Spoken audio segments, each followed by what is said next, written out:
Hello, welcome to Factually. I'm Adam Conover. This is a special episode that we're releasing outside of our normal schedule because we need to talk about the fires that have devastated Los Angeles over the past few weeks. If you've been watching the news, I'm sure you have. You have a sense of the scale of the devastation. I'll give you the numbers. Nearly 40,000 acres have been burned. 80,000 people are still under evacuation. Tens of thousands of people have lost their homes, including numerous dear close friends of mine who are now homeless, staying with family, and trying to figure out what the path forward is, as are so many of their neighborhoods. Two entire cities of Los Angeles, the Pacific Palisades and Altadena, have been effectively leveled, burned to the ground. And as I record this, 24 people have been killed, and that number is likely to climb. The scale of this disaster is, frankly, almost without parallel in modern American life. You have to go back and look at Hurricane Katrina, maybe Hurricane Sandy, both of which happened over a decade ago, to find a similarly sized disaster affecting so many people in a major American city. And as a result, people are angry, they're upset, and they're desperate to know what happened and why. What caused these fires to happen? And unfortunately, the information environment out there is really fucking bad right now. You have a massive number of rumors floating around about what caused the fires and what may have hampered the response. And a lot of them are just straight up fucking not true. You've got Trump alleging that an endangered fish stopped LA from having enough water to fight the fires, even though the reservoirs were fuller than they had been in years. And then you have much more mundane rumors about cuts to California's firefighting budget or alleged planned arsons. People are going nuts out there, and no one can agree on what actually happened. In disasters like this, more than at any other time, it is absolutely critical that we cut through that fog of misinformation and get to the truth about what is actually going on. So on the show today, we have one of the foremost experts on California's climate, its weather patterns, and the causes of fire disasters in this state to explain exactly what happened with this fire and why. His name is Daniel Swain. He is one of the clearest communicators on fire, on disasters, on weather that I have ever encountered in the media. And I am absolutely thrilled and honored to have him on the show to break down the bare science behind these fires and how we need to respond to them. Now, before we get to that interview, I just want to remind you super quickly, you can support the show on patreon.com/Adam Conover. And if you want to check out my tour dates, Toronto, Omaha, Minneapolis, a bunch of other cities coming up, head to adamconover.net for tickets. Now, without further ado, let's get to this interview. My guest, once again, for what I think is a record third time on this podcast, is Dr. Daniel Swain. He's a climate scientist at UCLA, and he specializes in how climate change affects disasters exactly like this one. Let's get to this interview with Dr. Daniel Swain. Daniel, thank you so much for being on the show. Thanks for having me back. I always enjoy these conversations. So do I. And I always enjoy hearing from you every time there is a horrible disaster happening in California.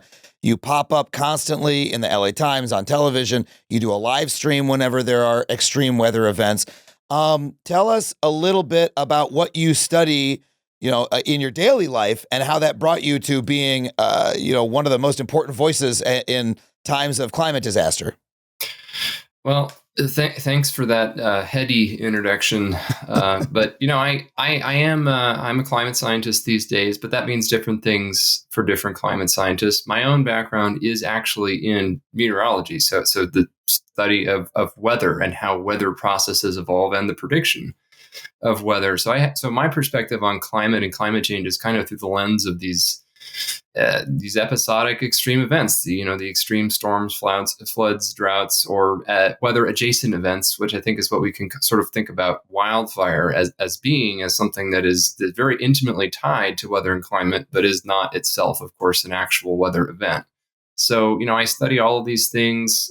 Increasingly, I actually do study wildfire, work with fire scientists, people who are, boots on the ground, managing fires, and people who study fire weather. So, increasing intersection between these topics, I think, especially these days. Yeah. So tell us about the historic nature of these fires. Like, what makes them so remarkable? So I think one of the interesting things to talk about is, first of all, what isn't remarkable about what has transpired, and then, of course, what is, because many things are. what isn't unusual is that we had strong, dry, downslope winds in the LA basin in January. This is what's known as offshore wind season. It's when we would see what are often called the Santa Ana winds.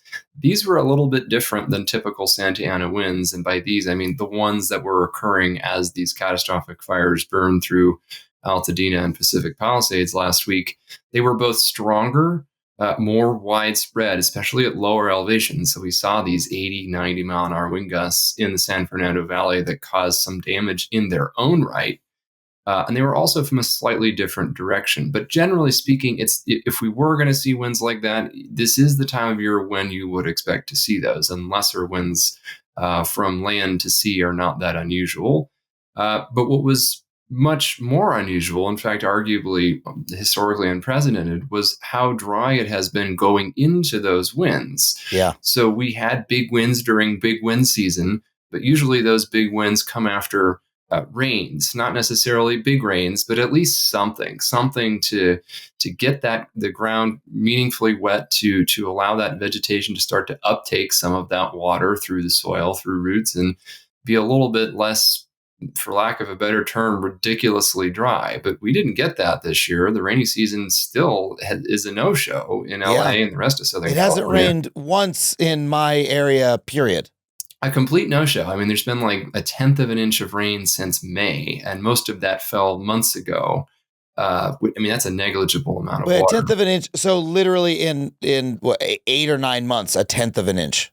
Yes, and even by LA standards, where there's usually a multi-month period every year where it doesn't rain at all during the summer into some portion of the autumn, even in that context, this is now the driest start to the California water year, which for listeners outside of California is starts in about October, because our rainy season is usually October through March or so. And we're in January. We're now in, literally this is the middle of the month of January now, and it hasn't rained and there's no rain in sight. So that is sort of off the charts, unusual to historically unprecedented. And we then, before that, setting the stage even further, had a really warm fall, including, if you remember, back in September, that record-breaking heat wave when there were other destructive fires that broke out right around Labor Day. Right.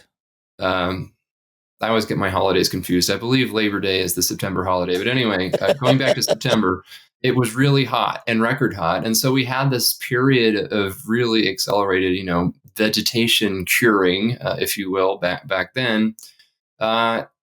And then going back even further to last winter and last spring, now this is where it gets interesting. It was super wet. Yes. The last 2 winters were actually some of the wettest winters on record in the I remember sitting in my house, just torrential downpours, for 2 years in a row. We had 2 extremely rainy winters. We had one of them, there was a hurricane that hit Los Angeles that dumped all this water. And I remember I was thinking about you because, the last time you were talking in the show, you came on to talk about the arc storm, the possibility of a storm coming and parking over Los Angeles and dumping rain for long periods of time, what a disaster that would be. So that's what we were thinking about a year or 2 years ago. And then this year it's suddenly very dry.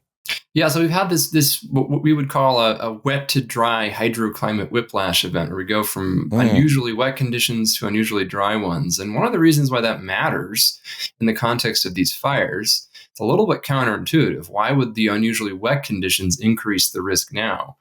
But the reality is most of what's burning in Southern California, both now and in general, during these Santa Ana wind-driven fires that we've seen throughout LA's history, it is part of the lore and the history of the place, is grass and brush. These are not primarily forest fires, which is probably obvious to anybody who lives in LA, that most of the vegetation on the urban fringe is not dense trees, but it is chaparral and grass and other shrubs. Yeah. They can be quite dense. They can be overhead high. So it's not like this is, sparse, thin vegetation, but it's not trees. It's not forest. The reason why that matters is that this kind of vegetation, grass and the lighter brush, is really responsive to growing conditions. And so if you have really wet conditions followed by warm conditions, it's kind of like irrigating your lawn really well and then having a nice sunny week thereafter. It's going to grow like gangbusters. And that's exactly what happened the last 2 years in Southern California. Because these are like smaller, brushier plants. We're not talking about trees that take a long time to grow. These are the kind of plants that have a lot of growth season over season. Right. So trees in a forest, they don't come and go year to year based on how wet it is. They're there for years and decades and beyond sometimes. But the grass really does come and grow. Actually, that's a turn of phrase. But the point is that this really wet antecedent period last winter and spring, and even the year before that, arguably, in some parts of California, we had twice the usual amount of what's known as herbaceous fuel loading, which really is a fancy way of saying the biomass, the stuff that can burn in fires associated with grass and other herbaceous plants. So some of the brush. So there was a ton of, essentially, this wet episode created more fuel for the potential fires to come, which is especially relevant in Southern California because that's the main kind of vegetation that's burning in these fires. And now we've got this very warm spell in the fall, and now a record dry spell this winter following. It's like the worst possible sequence of events if you want to have the preconditions for a big bad fire if there's a big wind event. And then that last bit, the conditional if there's a big wind event, of course, is exactly sort of what the fears that were realized last week when both of these disasters unfolded. So we had unprecedented rain causing unprecedented growth of these plants, followed by unprecedented dryness, followed by unprecedented winds to some degree, causing these fires, a kind of a perfect storm of factors over the course of a couple years. My question is, how regular can we now expect these kind of unprecedented events to be? Like, is this the result of climate change, and what can we expect to see in the future? Because, sitting here in Southern California, these sort of, it didn't rain that much. It also didn't seem that crazily outside the realm of possibility of this happening again in a few years. Yeah, and I think it's worth sort of breaking it down a little bit. Which pieces of this have climate change links, which ones are so unusual, and which ones were less so. And as I mentioned, the winds themselves, they were big winds, they were unusually strong winds, but they're the kind of winds we get in Southern California every 5 or 10 years. So they're unusual, but far from historically unprecedented in their own right. In fact, back in 2011, there was a similar wind event that caused, trees blew down and power lines blew down and people lost electricity. But there were no big fires because it hadn't been so damn dry leading up to it. So really, what we're focusing on is that piece. We can kind of view the winds as an act of nature, kind of random, not necessarily any links to climate change in itself. But where we really think about the long-term trends are the two other pieces that I mentioned in terms of just how warm and dry it was immediately leading up to the fire disasters. It clearly is getting warmer and drier in the months leading up to the Santa Ana wind season, and therefore the likelihood we're seeing an overlap between critically dry vegetation and sort of the random occurrence of these winds when we know they occur in winter. That overlap, that conditional specific situation does appear to be increasing. And then also this wet to dry whiplash sequence where we have a bunch of extra grass and brush that grows, leading to more denser fuels for potential fires, in the following months, followed by really hot and dry conditions. That too looks like it appears to be increasing in a warming world. So it's kind of a question of, which of these pieces is most important? And they're all important. And the wind is the part that has the least connection to climate change. But the rest of it is sort of where the interesting and the arguably alarming evidence points towards seeing more events like this moving forward. Yeah, my sort of layman's understanding is that climate change isn't just about warming. It also increases the variability of weather and of the climate. And I mean, going from wet to dry, that's what we would expect from that. And it's something that we should expect more. Is that right? Yeah, and we published a review paper with some eerie coincidence just last week, a day or two after the fires tore through LA, just sort of taking a look at the state of the science surrounding this hydroclimate whiplash on a warming Earth and finding that essentially that there's quite strong evidence that this is a pretty universal experience in a warming world, especially over global land areas, which is where most of people on Earth actually live, is on land. Except for the seafaring folks, I suppose. And, the consequence of that is not only that we see potential for worse floods and worse droughts, but also the transition risks as we go from one extreme to another, from wet to dry or dry to wet, depending on which hazard and which region we're worried about. One of the things we actually mentioned in this review, which of course we wrote long before the events of the past couple of weeks, was this example of increased fire risk in a place like semi-arid Southern California, where you have a very wet episode that results in all this additional herbaceous vegetation growth, and then you follow it with an unprecedented dry and warm period with a thirstier atmosphere, which is an inevitable consequence of a warmer air. And that's something that we actually, there's evidence in the paleoclimate record. So people who study tree ring records, so dendrochronologists, find, in fact, that it is these periods where you cycle, where you oscillate increasingly rapidly between wet and dry that results in greater increases in fire activity than just getting warmer and drier. Right. And that might seem counterintuitive, but if you think about the ecology, it makes sense. If it just gets drier all the time, eventually you burn everything there is to burn and the vegetation stops growing back. But if you keep replenishing it after the active fire periods with more moisture, it does grow back. It's not like if you have bare soil, the grass and the brush comes back pretty quickly because grass and brush can grow pretty fast over the course of just a few years. Well, I mean, that makes it very clear how climate change is related here. We know what we need to do to fight climate change, so we won't belabor that point here. We've covered it in plenty of other episodes. What, though, made these fires so hard to fight? There's a huge amount of, I think, speculation and misinformation out there about what actually happened that caused the fires to not just burn in the Santa Monica Mountains or the Angeles National Forest, but actually enter the city itself and burn down entire neighborhoods. So when talking about actually fighting the fire, what happened?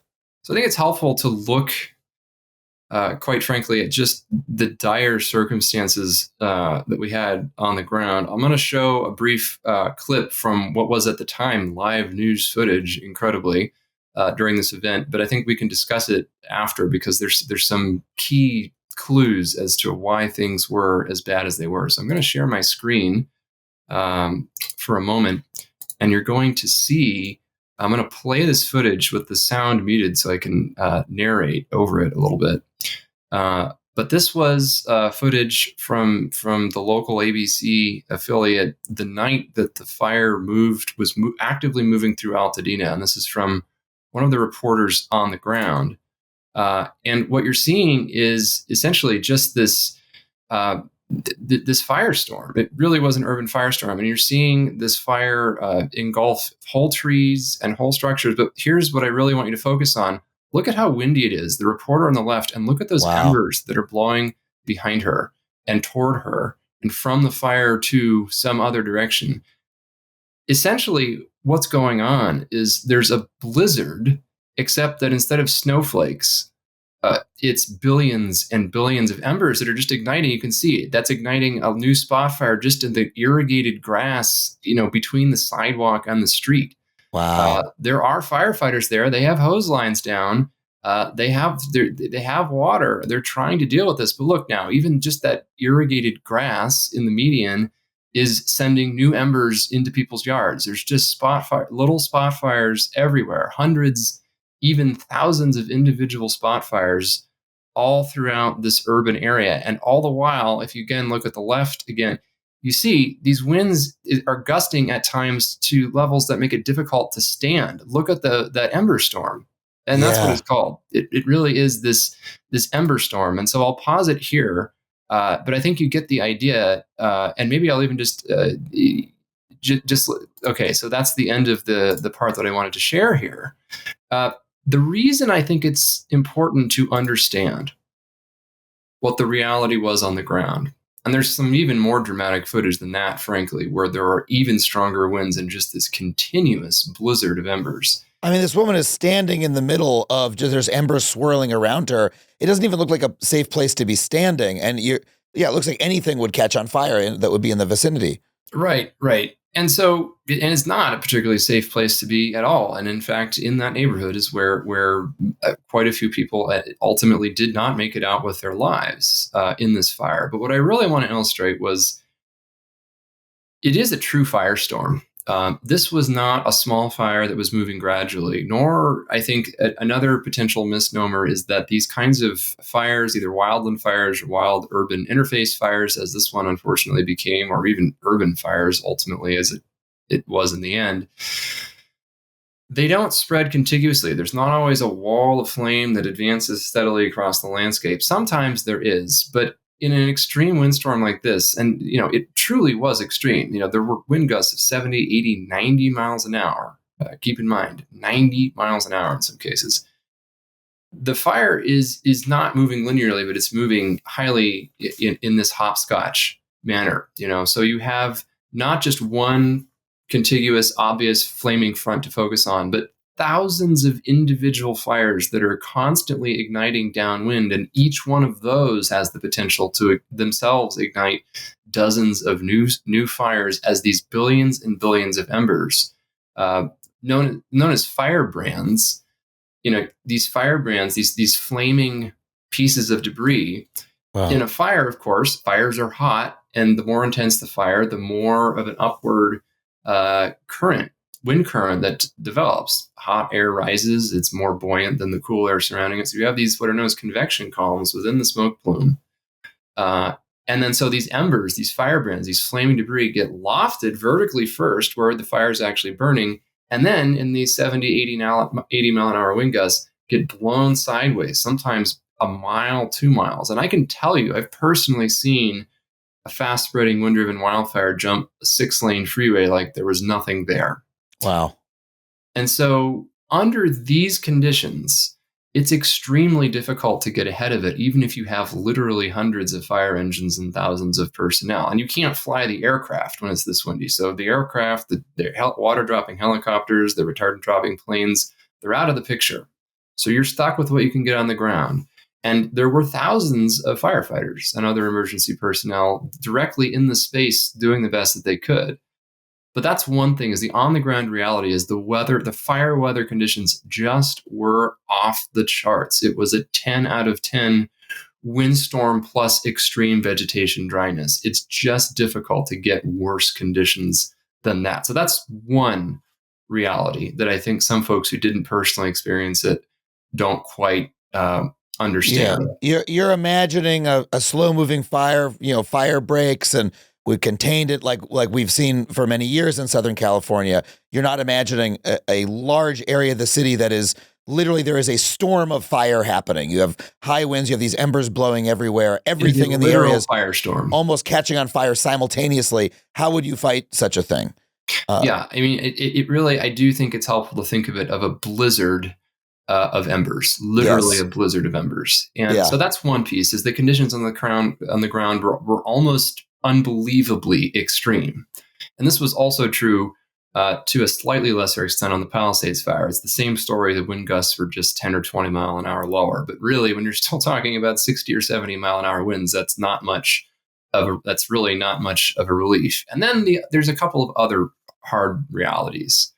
One is that, generally speaking, once a wildfire starts to move into a populated urban area and starts burning structure to structure, once the first 2 or 3 structures ignite, then it's kind of off to the races. This is something that wildland and urban firefighters have described.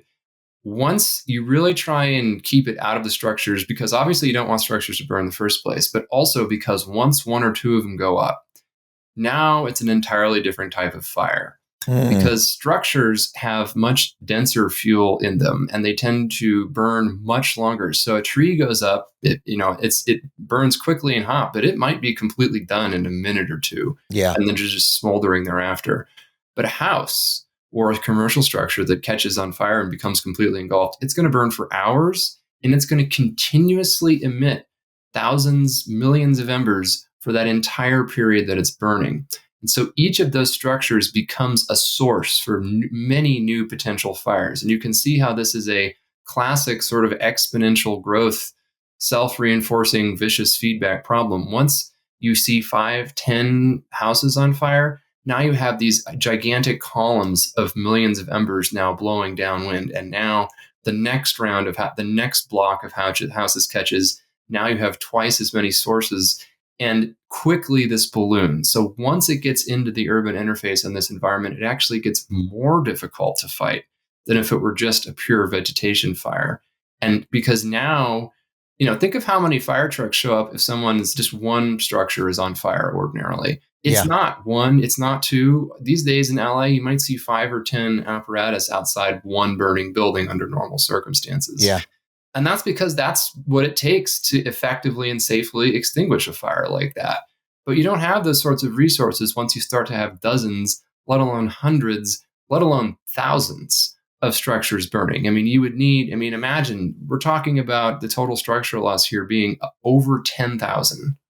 If you needed 10 fire apparatus, even 5, let's just be conservative, 5 fire apparatus at each structure to mitigate it. Are there 50,000 fire engines available? No. That's just an impossibility. And so you can see how quickly, once the conditions are this extreme and once it gets into the urban environment, there is a limit to what can actually be achieved in terms of firefighting. And in that context, it's opportunistic. You have firefighters that are doing strategic patrols and sometimes doing what's known as fire front following. So they try and find where the lead edge of the fire is to the extent that there is one. And in this case, that was challenging because there were just so many spot fires. But they drive down the street in the truck and say, okay, that house is on fire. That's already fully engulfed. Forget it. There's nothing we can do under these circumstances. We're going to move on. That house is not on fire. It looks like it has decent defensible space. They don't have trees overhanging the roof. They have a front yard that doesn't have a bunch of bushes in it. So we're going to make a stand here. We're going to park. We're going to try and protect this structure. Sometimes that's successful. Sometimes it's not. And sometimes it catches despite their best efforts. And at that point, once these structures catch, they say, okay, we don't have time to really try and extinguish it. So we're moving on. Wow. And so this is why people get upset. They're quote unquote letting the structures burn, but really there isn't practically any choice. They're doing triage. They're doing triage. It's literally triage. It's, it's triage situation. And sometimes it gets so bad that they don't even do that. They don't even really, there's no effort to protect structures as occurred in some cases during these events, because then the primary goal, of course, is to save people's lives and physically remove them from the situation where their life is at risk. And that becomes the priority. If you can't do both, if you can't protect structures and save people's lives, which one, of course, are you going to choose? You're going to choose to try and get people out. And that's also what happened. And frankly, one of the reasons why the loss of life probably isn't in the triple digits, which it very well could have been in the hundreds, given the extremity. And the toll is still rising, but it looks like it will likely be in the dozens rather than the hundreds. And that's awful. And it's also much less catastrophic even than it could have been, which is a truly sobering thought, I think, given how bad the reality on the ground actually is. Yes, and I think it's a real blessing and something that we need to be talking about more, how effective the evacuation was. That Altadena, I believe, 20,000 to 40,000 people in Altadena. I don't recall how many in the Palisades. But the fact that so far the total deaths are, in the dozens or around there, as opposed to in the hundreds or thousands, that you did not have, I think, as you discussed in one of your live streams, you did not have such a choke to exit that people burned alive in their cars, for example. We didn't have that sort of horror. And that has happened before in California and more recently in other fires, including the catastrophic fire on Maui, in Lahaina. It's happened in Southern Europe. It's happened in Australia. So it is a real risk during these events. And it did come pretty close to happening in the early moments of the Palisades fire on Sunset Boulevard, of all places, where there was that traffic jam of several hundred cars, people just stuck in gridlock because people had crashed into each other. There were a lot of people trying to leave at once. It was a scene out of a Hollywood movie, pretty literally. Yeah. The flames were coming down the canyon. Cars were catching on fire. The fire trucks couldn't get through, of course, because people were using both sides of the street to try and leave, and then they crashed into. It was just this disaster. But because of the personnel who were there, the fire and the law enforcement, they were able to tell people like, look, you kind of just got to get out of your car and run. Yeah. Run downhill towards the ocean. And people did that. And it sounds like almost everybody, if not everyone who was in that traffic jam, ultimately survived. And the dramatic footage after was of the LA County fire bulldozers bulldozing their way through the Teslas and the Mercedes and the Bentleys in Pacific Palisades to get people out first, and then to send the firefighting vehicles back up to the Upper Palisades to try and actually fight the fire. But it's another example of triage, right? You do what you've got to do to save people's lives first, and then you deal with the other problems. But also, it was a near miss. I mean, that actually could have been a burn over, and it wasn't ultimately. And it's a good thing that it wasn't. But the fire in Altadena, the Eaton fire, was potentially even riskier in that sense. There are more roads to get out. There are more routes of egress on the plus side, but on the very minus side, it was in the middle of the night. It was dark. Yeah. It was not a daytime fire. The power was already out in most of the area because of the damage from these strong winds. So telecommunications were not always functioning well. A lot of people found out about the fire because they smelled smoke or looked out the window and saw a wall of flames. And yet, despite all of this, the vast majority of people in the areas that burned did make it out in the end. And so I do think that's a relative success story compared to what could have happened. When it comes to grocery shopping and meal planning, I got zero chill. The second I see something remotely tasty, it is in my cart, and the next thing I know, I got an expensive pile of random food that doesn't even make a single complete meal and definitely is not healthy. But that has all changed thanks to Hungry Root. It is the easiest way to eat healthy. Think of Hungry Root as your personal grocery shopper and nutritionist rolled into one. They do the heavy lifting, like grocery shopping and meal planning, while recommending healthy, delicious groceries and meals that actually match your tastes, dietary needs, and health goals. Whether you're gluten-free, dairy-free, high protein, or just trying to eat better, Hungry Root makes it ridiculously easy. And here's the best part. There's no more impulse buying junk food because they fill your cart with personalized picks for complete meals based on what you love. And they get smarter as you go, learning what you like and what you don't. Plus, all of Hungry Root's recipes can be whipped up in 15 minutes or less. With over 15,000 recipes shipped each week, there is seriously something for everyone.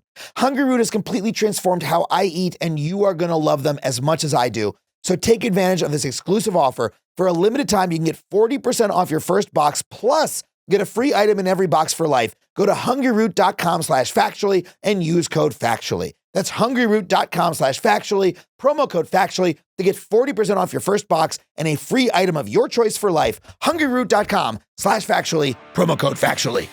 Well, I'm glad we're talking about the success story because currently in Los Angeles, there's a huge amount of second guessing and questioning what happened.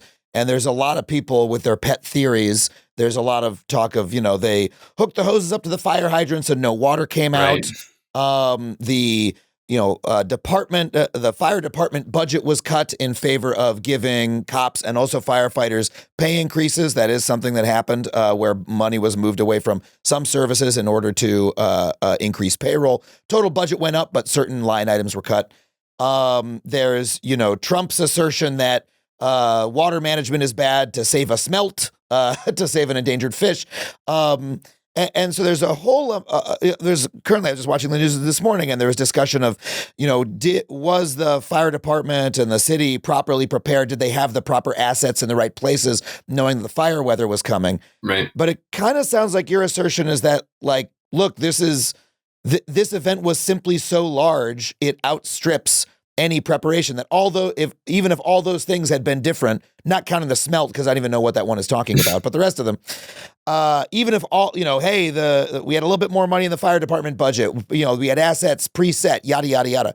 Would any of that have made a difference, or is that just, diddling around the margins? It's remarkable. Well, I will say it's remarkable to me the amount of bandwidth that's being expended to blame the Delta Smelt or Karen Bass or any number of other people for these disasters, which is not just transparently ideological, I think, but it is just patently absurd in the factual reality. So I do think it's worth addressing some of these things because, as you say, Please. I think that even folks who are really careful not to get caught up sometimes in some of the more partisan ideological wars are repeating some pretty fundamentally inaccurate stuff about what happened in LA last week. So let's back up a little bit. So we've already described why the conditions on the ground were just truly this extreme, and why there is a limit to how even a well-prepared fire response resource can actually you can't completely prevent this. You can try and make the best of a bad situation, but this was truly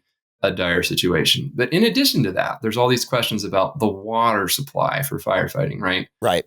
Well, the Delta Smalt one is the easiest one to address because I think this goes back to the notion that somehow Northern California didn't send enough water to Southern California, and so therefore LA is in dire straits and doesn't have enough water even to fight fires, which is ridiculous because that literally did not happen, and that was not the case. There was no shortage of water in LA. In any large-scale sense. In fact, because as we were talking about, the last 2 winters were wetter than average, reservoirs actually had more than the usual amount of water at scale.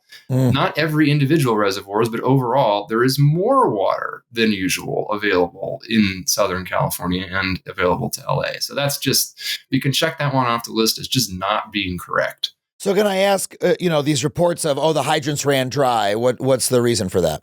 So that's I think a more important question, because it does sound like in many cases on both of these fires that the fire hydrants that the firefighters were plugging their hoses into to supply the pumps on their trucks did in fact run dry in a number of circumstances. But there's some interesting math here. And this, too, has to do with fluid dynamics, as does so many things in my life, because this has to do with water flowing through pipes. It's the different fluid dynamics. You're like, damn it, fluid dynamics again. But ultimately, municipal water systems are not designed to have hundreds of fire trucks simultaneously trying to maximize flow throughput to put out thousands of buildings that are burning simultaneously. Yeah. There is only so much water that can flow through that system per unit time. I mean, imagine trying to force that much water through essentially, one single system of water distribution pipes. That's one half of this.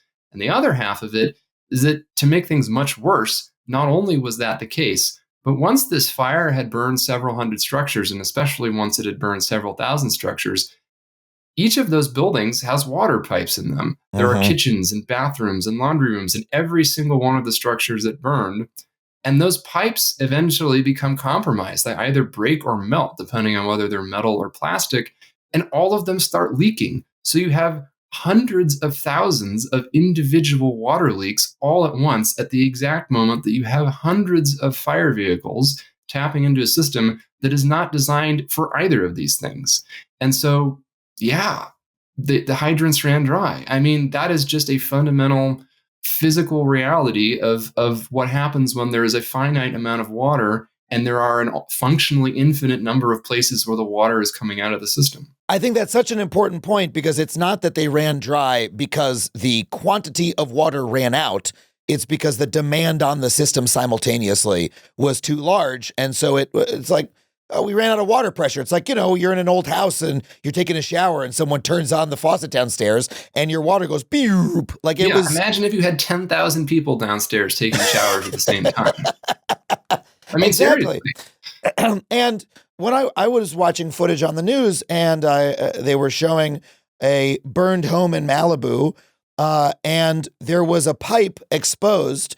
And there was just water shooting out of the pipe, a small pipe, right? It wasn't that much water all at once, but I was like, there it is, right? It's just here's some water leaping into the air. You can see it in front of your face. So I love you for giving that explanation, because it is such a commonsensical one that almost everyone is missing right now. Yeah, and I think it's not, you can actually design emergency fire flow systems that are designed to greatly scale up your ability to deliver that water. In fact, interestingly, the city of San Francisco has one of these, a redundant emergency firefighting water supply, and that is a result of the legacy, the hard-learned lessons from the 1906 earthquake and fire, when essentially the whole city burned down. It wasn't a wildfire, but it was an urban fire after an earthquake, and all the water pipes were broken.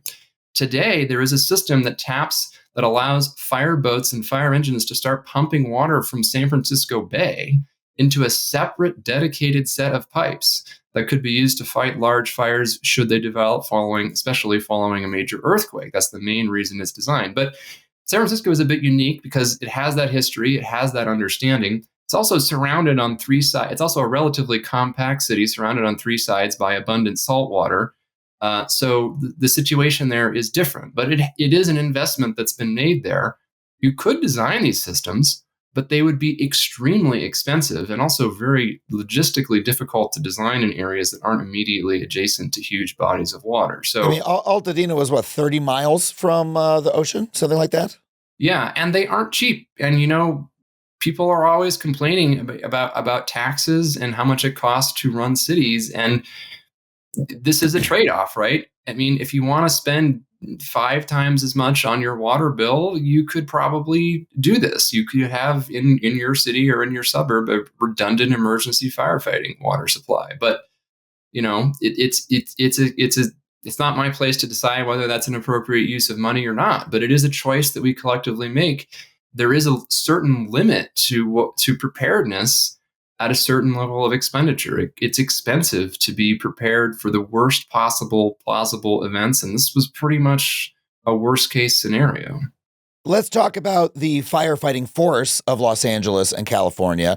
Again, there's been a lot of talk about, the budget of the LAFD. There's been a spat between the commissioner of the LAFD and Karen Bass. The commissioner said, or the fire chief, I forget the exact title. The head of the LAFD has said, our budget was cut and this harmed preparedness. But you described on your live stream, I'd love you to recap for us exactly how large the force that was fighting this fire was, and put that into perspective for us. Yeah, so wildland firefighting, so essentially fighting fires burning primarily in vegetation, is a different discipline, if you will, than urban firefighting. There's some overlap. You still have firefighters trained in putting out flames, and there are still fire trucks, but they're not even the same kind of fire truck. They're physically different vehicles. They carry different equipment. They have different aims, and there are different tactics in fighting wildland versus urban fires. So, of course, all major cities and most smaller cities and towns on Earth have some form of a formal firefighting capacity in the form of people who are trained in putting out fires and have the equipment to do so.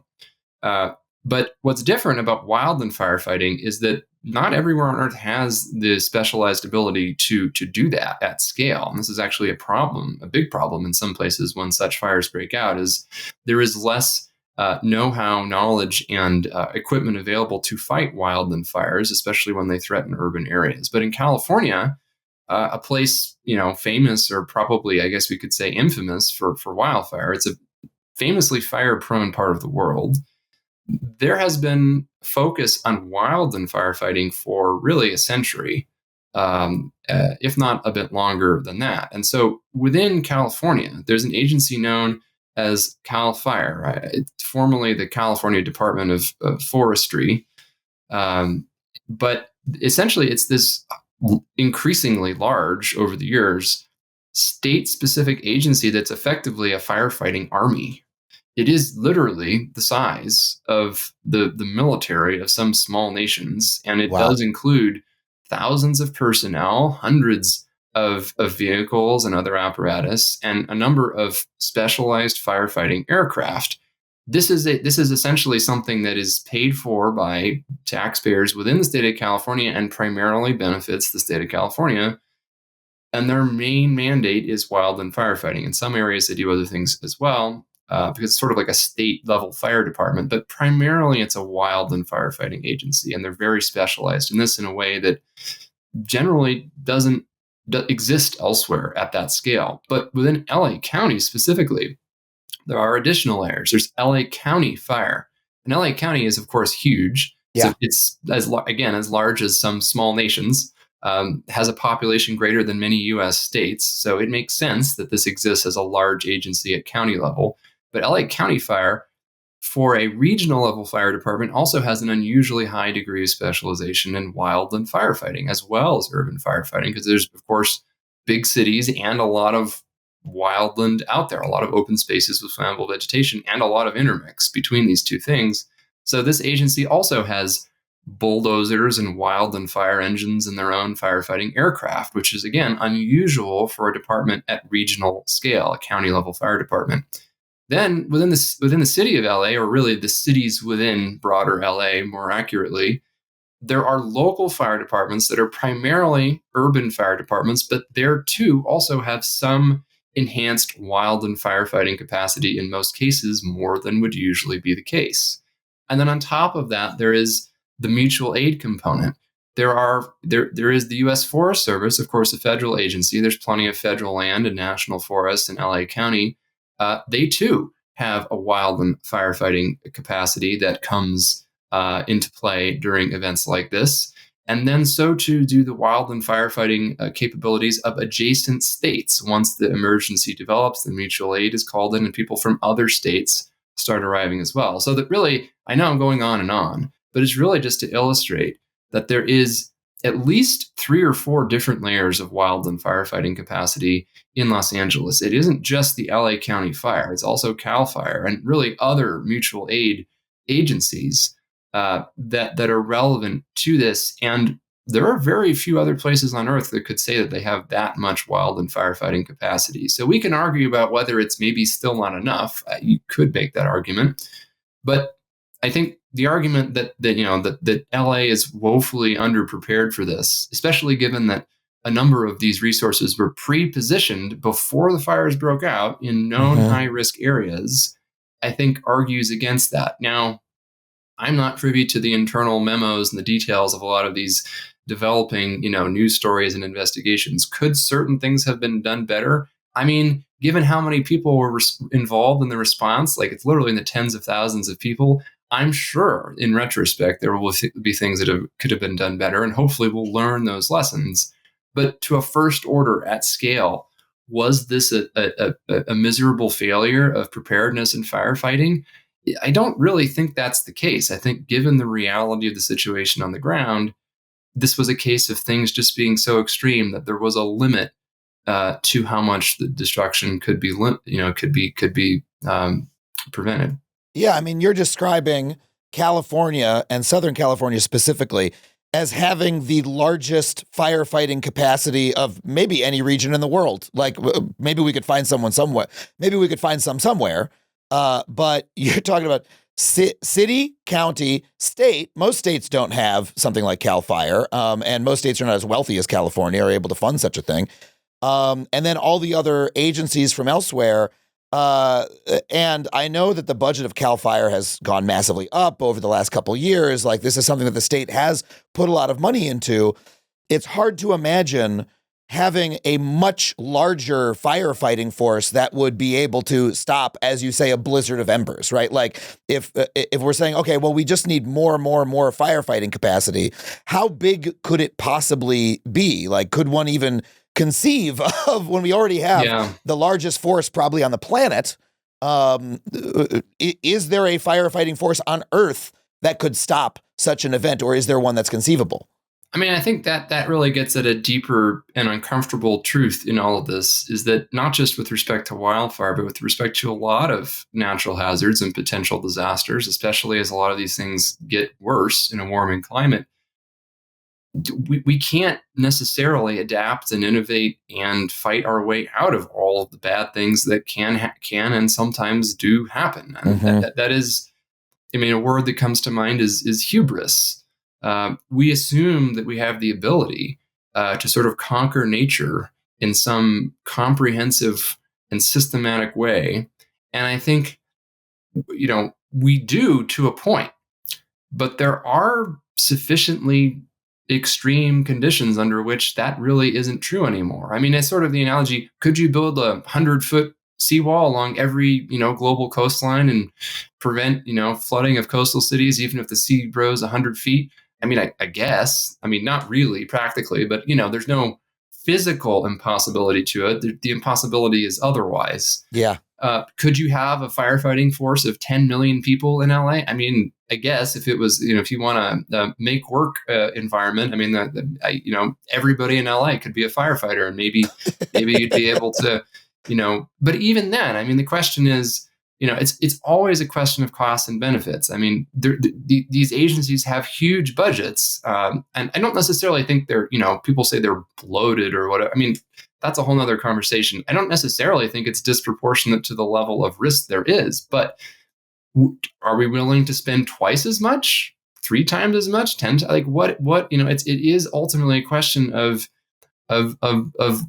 resources, limited resources, and this notion that there are diminishing returns beyond a certain level, because there are some extreme events, natural hazards, and then there subsequent disasters that are just so bad that we can't fully mitigate them, and we have to come to terms with that. I think it's a tough reality. And I think what we're seeing in LA is the cognitive dissonance of people trying to grapple with that. You're seeing people, and some of them very wealthy, saying, hold on a second, how is it possible that all of my money and all the money I pay in taxes is not protecting me from this? And they're looking for someone to blame, and they're blaming, Karen Bass or Governor Newsom or whoever else. And, those people, I have plenty of criticism for both of them, including how they handled the fire. But those people, Bass and Newsom, are also in the position of kind of saying, like, look, this event outstripped the ability of not just government, but humanity to stop on a, moment to moment basis. And that is like a hard thing for humans to accept. It is hard for us to accept as a society that some problems of our own creation are too big for us to solve once, we've been sowing for years, and now that we're reaping, we're like, hold on a second, how come we're getting fucked here?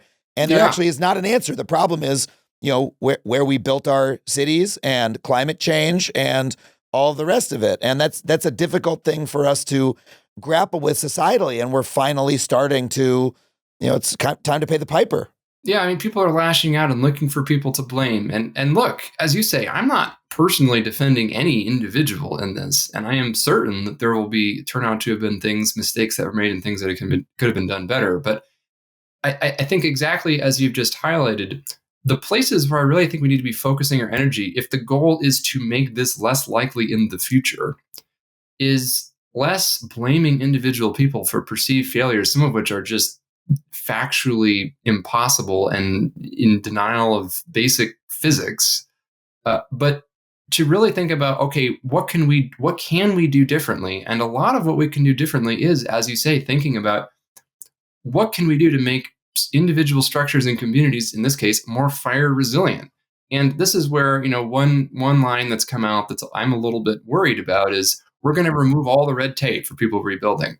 Yeah. I'm all for red tape removal. I mean, I wonder often why so much exists in the first place. However, if some of the red tape that we're removing are things like fire resilient building standards, or not forcing people to comply with stricter policies for vegetation clearance in their yards, or the materials we make these structures out of, that will be a tremendous mistake and missed opportunity. And so I hope that's not the red tape that we're going to be cutting in this context, because it is actually one of the most important things we can do to change the on-the-ground realities the next time there's a fire like this. And there will be a next time. The next time could be as soon as next week's, frankly, because it still hasn't rained. Hopefully not, but you see my point here. Yeah. When it comes to rebuilding, how much should we be rethinking where we have built in Southern California? Because, if you look at, say, the Malibu coast that burned down,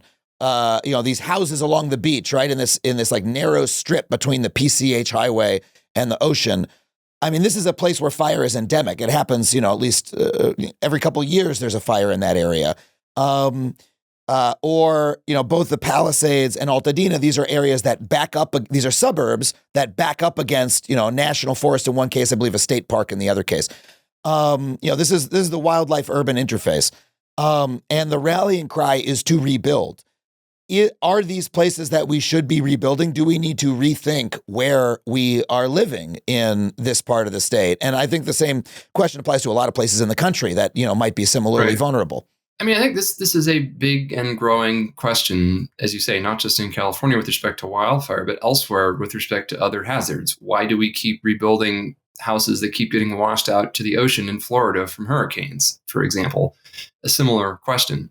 And I don't think there are any easy answers because, first of all, I don't really believe it's my place as a climate scientist to tell people where they should and shouldn't live for a variety of reasons. I think that's kind of problematic. However, I do think the question changes a little bit in the case where a community has been essentially just wiped off the map, where you're essentially restarting from scratch, whether you like it or not. Yeah. You have to make an affirmative choice to rebuild and move back where you were. So at a minimum, we need to be rethinking how we rebuild. That much, I think, is without question, it would, as I mentioned, it would be a huge mistake to not learn some of the very hard learned lessons, I think. Hopefully they'll be hard learned and not hard forgotten in the aftermath. But we've seen in California a mix of outcomes, actually, because now, unfortunately, we have a meaningful sample size of communities largely or totally destroyed by fire in the last 15 years, which gives us long enough to see how some of them have rebuilt. Paradise, largely destroyed by the Camp Fire in 2018. A number of structures have now been rebuilt, although the population is much lower than it once was, probably about half. So half of the people did not return.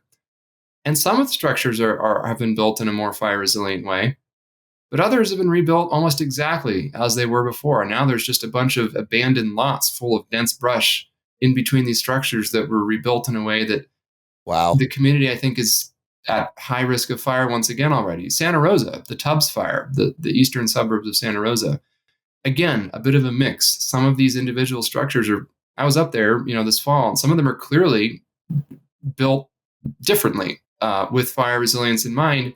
But then you look just at their neighbors and they got a wooden fence and newly planted juniper bushes right up against the wooden eaves of the house. Yeah. So will we learn that lesson? It's not totally clear that we have in a systematic way so far. So I hope this time is different. And then we get to the question of should we be rebuilding in these places at all? Yeah. And that I don't think is really my place to answer for individual people, but I do think it's a question that we should be asking and grappling with. Should the city or the state or the county buy out some of these parcels, some of this land? Because we know, as you say, it will burn again at some point, perhaps sooner rather than later.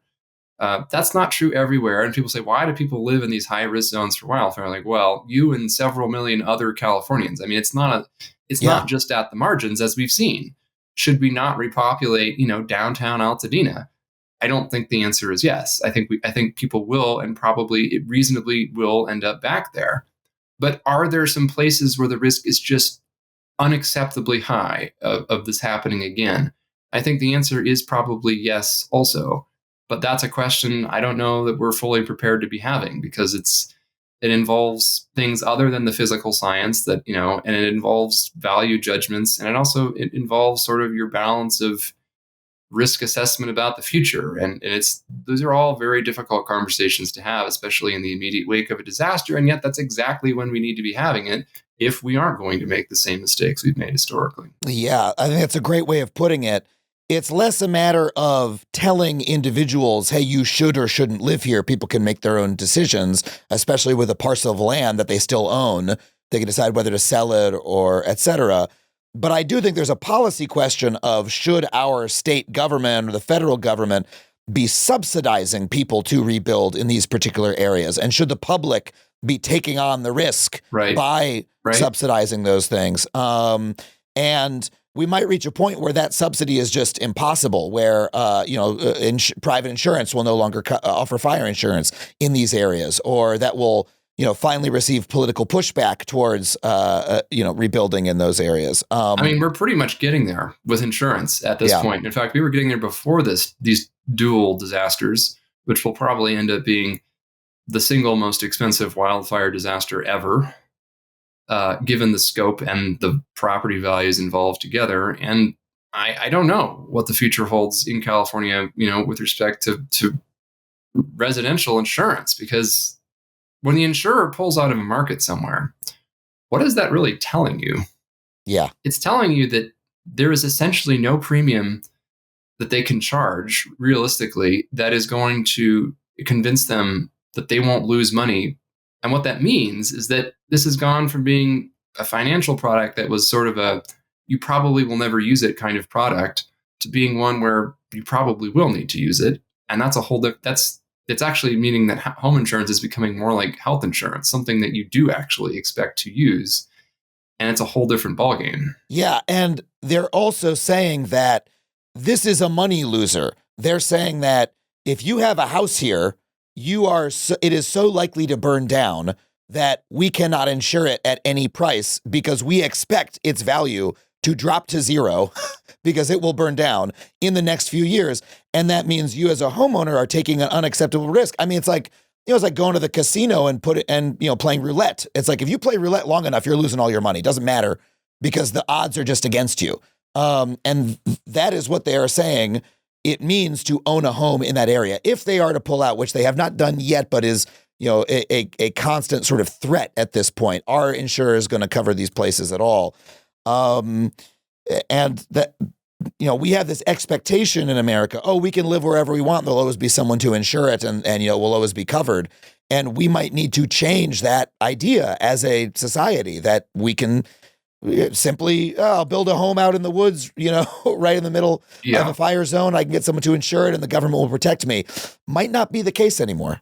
Yeah, and it's probably worth noting this is yet another example of the accentuation of wealth disparities. I mean, if you can afford to self-insure, it's less of a problem that these commercial insurers won't cover your home. If you have $100 million to spare, then no, it's not nice when anyone's home burns down. But if you have that kind of capital, you can essentially self-insure. You can also rebuild your house to be very fire resistant, and you have all the tools available to you. But for everybody else, this becomes a bit of a crisis, and it's not good for anybody when insurers start doubling their rates, even if that is the rational response to the actual observed increase in risk, or they pull out of markets because that is, to a large extent, with the exception of some recent emergency regulations, that is ultimately, they are private entities with the prerogative to do so. If they don't think they're going to make money, that's really bad news for most people who own homes or who rent from people who own those buildings, which is the rest of us. I mean, this plays into all these other societal issues, and it just points out why, and it's not to say that these, the reason why the disaster is as bad as it was is due to climate change. It's one of multiple major contributing factors, but it just illustrates that all of these things are kind of connected. You can't really escape any of them by sort of living in any particular place.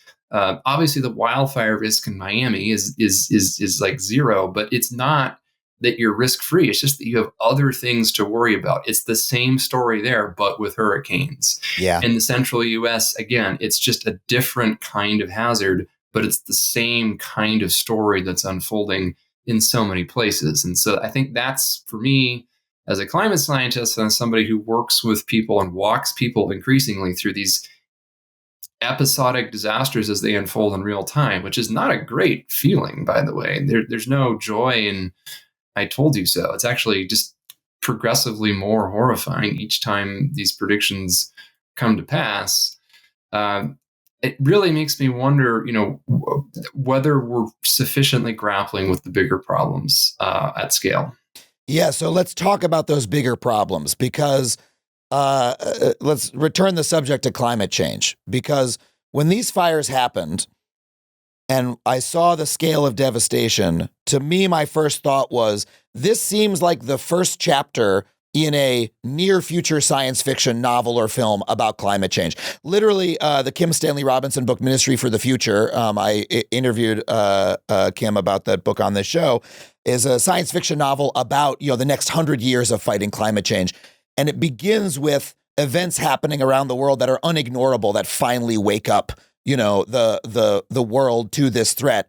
In his book, it's a heat wave in India that kills hundreds of thousands of people, which is a thing that could happen, right? It's not the kind of science fiction where you're imagining something impossible and futuristic. It's the kind of science fiction where you're imagining something plausible and seeing what the results would be. And I've been interviewing climate scientists like yourself for years who said one of the risks of climate change is we're going to have increased wildfires throughout the American West. And that is going to have, grave social consequences that will be unignorable. Another example of that is flooding and hurricanes in Florida. So I'm looking at these events going, here they fucking are. Like it's happened, right? This is the thing people have been telling me is going to happen for 10 years.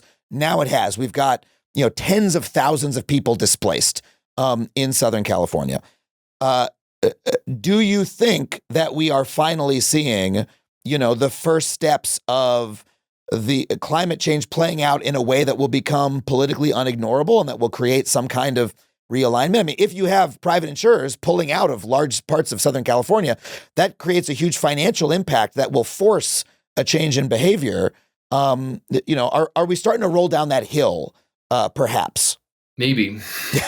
Maybe not. Big question for you, I know. Honestly, it's hard for me to tell because I really would have thought we would have taken it more. There are any number of other events, I guess is what I'm saying, that we could have pointed to in the last 10 or 15 years that were, they weren't as visually dramatic and they didn't affect Hollywood celebrities to the same extent, which I do think is part of why this has received as much attention as it has. Just Definitely. Keep in mind that the Camp Fire burned as many structures, if not more, than both of these fires combined in a single day, wiping a California town completely off the map in 2018 and killing considerably more people than this one did.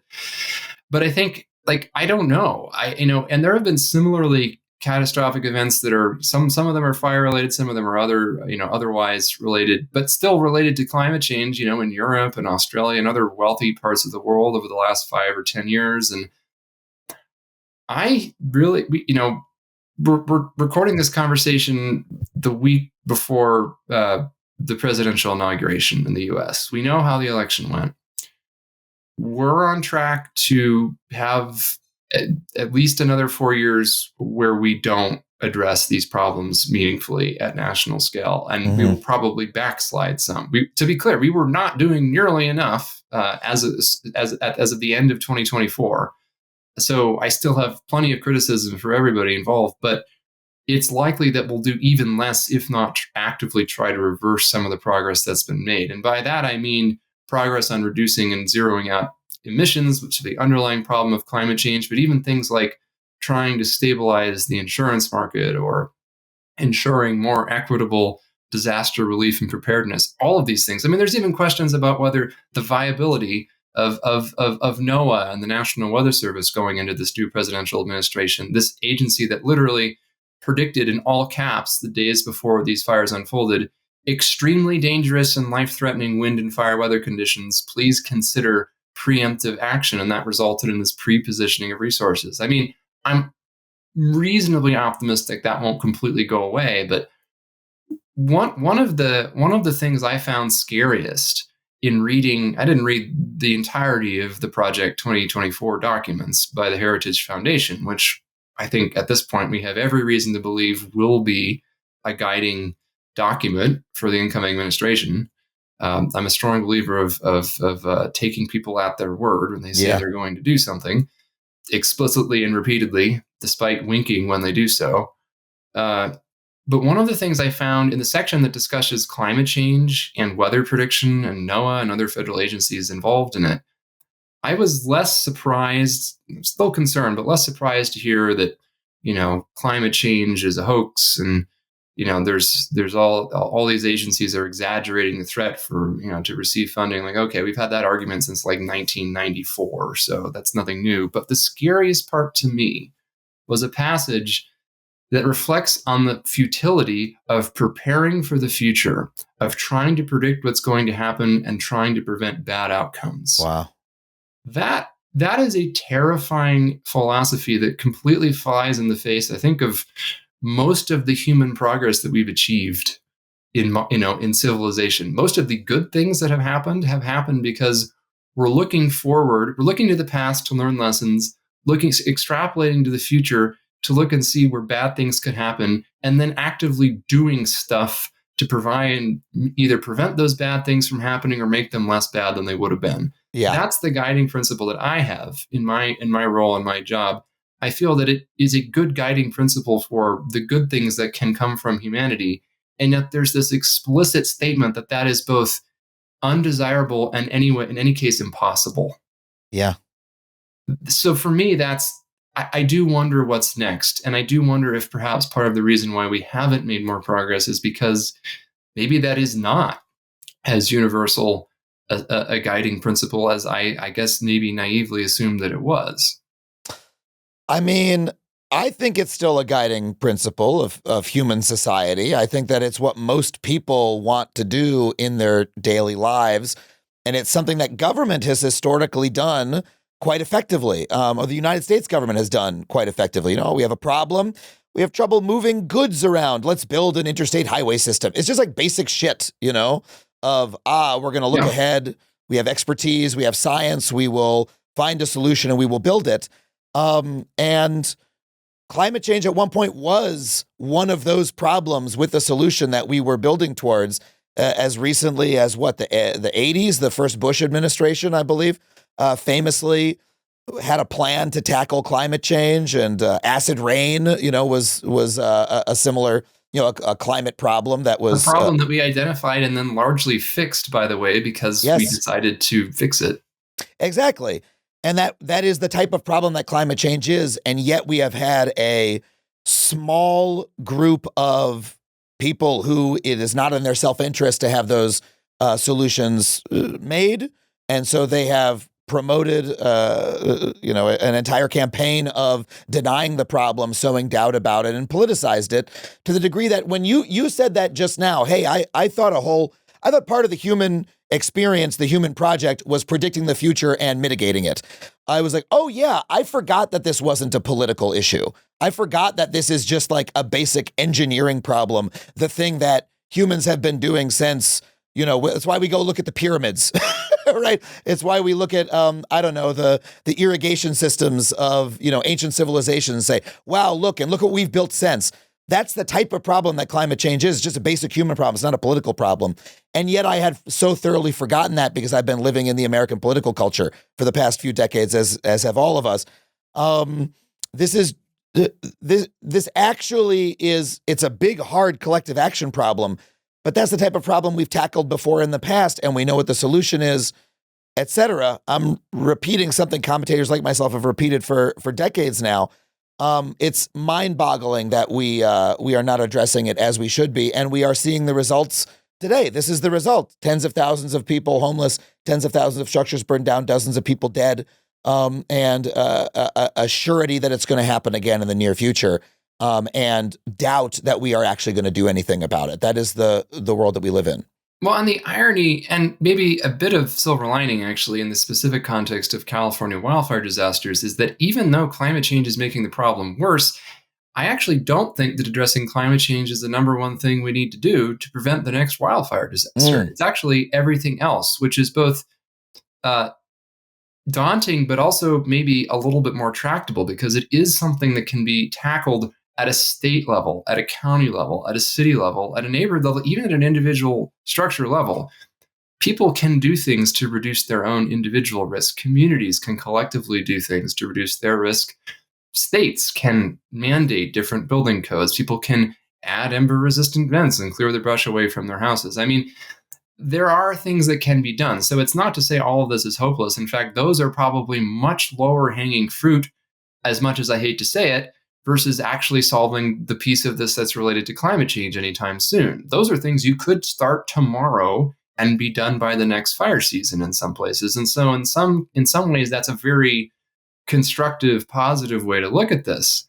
But we have both the big structural problems and then these other things that intersect with it that are maybe a lot more tractable and less daunting locally. And so I do often encourage people to focus on those things, even in this moment where there might be, frankly, backsliding on global climate progress in the next few years at the exact moment when you really desperately needed that not to happen.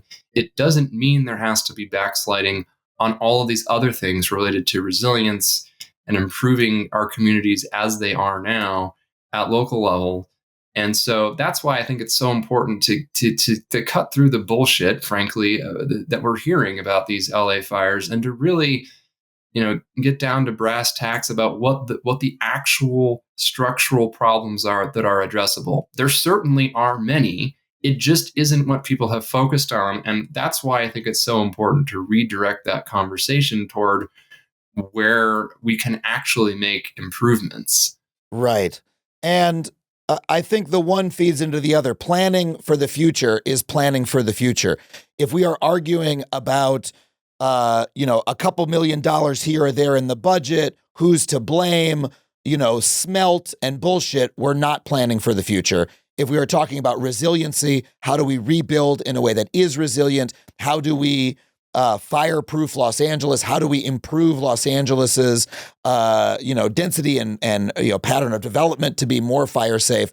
Then we're planning for the future, and that is the same thing we need to do for climate change. We're exercising the same muscle societally. We are refusing to bicker and get bogged down in conspiracy theories, and instead we're looking at the facts and doing what needs to be done. And that's the same thing we need to do to fight climate change more broadly. So I think we can exercise that muscle, even if the federal picture is not good. There is a lot that we could be doing better in California. And by the way, for those of you who are listening, in your state as well, if you don't live in California, your state could also be taking its own disaster preparedness, its own pattern of development, its own battle to fight climate change more seriously, regardless of what's happening on the federal level. And I think the last thing I'll say about this is maybe that can chart us towards a better politics. My friend Hamilton Nolan, who's an incredible writer, wrote a really great piece on the fires for his newsletter, which you can find on Substack. Look for Hamilton Nolan Substack. He writes about how this change in the disaster-prone nature of so many different states, California and Florida, and the change in how insurers might treat them could be a realignment in our politics. Local politicians doing what they have to do to protect their people and knowing they'll be thrown out on their ass if they don't could lead to, states that are disaster prone being in coalition against states that, don't want us to spend the money on that, et cetera. And so by preparing for disaster in this way, we might be able to take a step towards a politics that will fight climate change more effectively. At least that's the hope.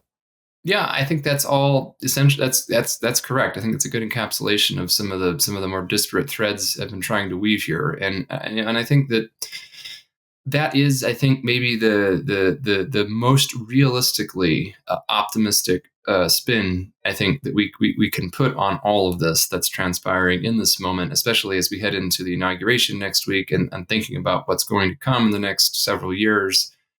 I think the confluence of disasters is shocking, and it's also not surprising from a physical perspective, from a human geography perspective. We know that there are more people living in harm's way than ever before, the expanding bullseye effect, as it's called. We know that there's climate change is making a lot of these underlying hazards worse. We know that there's widening socioeconomic inequality. All of these things play into making disasters as they actually unfold on the ground worse. Yes.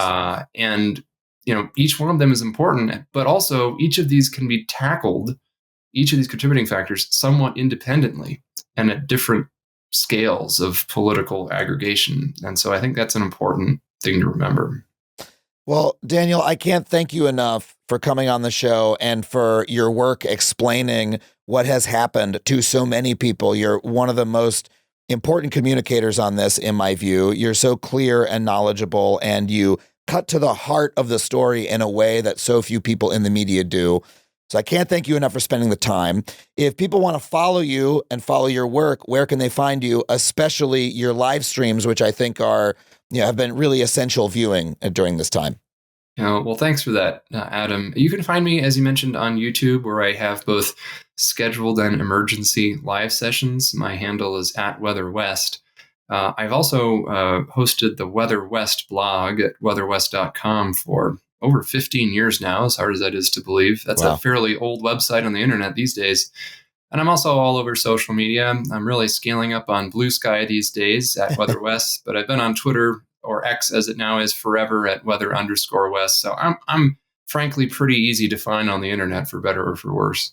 Okay, well, I hope folks go and give you a follow because your commentary has been beyond essential. And yeah, I can't thank you enough for being here. Thank you so much, Daniel. Thanks again for having me. I think these conversations are very important. Thank you so much for being here. Well, thank you once again to Dr. Swain for coming on the show. If you want to support this show and all the conversations we bring you, head to patreon.com/Adam Conover. $5 a month gets you every episode of the show ad-free. For $15 a month, I'll read your name in the credits. This week, I want to thank Alex Sull, Chris Rezek, Quotidiophile, John McAvee, and Algie Williams. Patreon.com/Adam Conover if you'd like to join them. If you want to come see me on the road, I want to remind you, January 23rd through 25th, I'll be in Toronto, Ontario. February 12th, I'll be in Omaha, Nebraska. February 13th, I'll be in Minneapolis, Minnesota. February 21st, I'll be in Chicago, Illinois. February 23rd, Boston. And after that, Burlington, Vermont, London, Amsterdam, Providence, Rhode Island, a bunch of other great cities as well. Head to adamconover.net for all those tickets and tour dates. I want to thank my producers, Sam Roudman and Tony Wilson, everybody here at HeadGum for making the show possible. Thank you so much for listening, and I'll see you next time on Factually. That was a HeadGum podcast.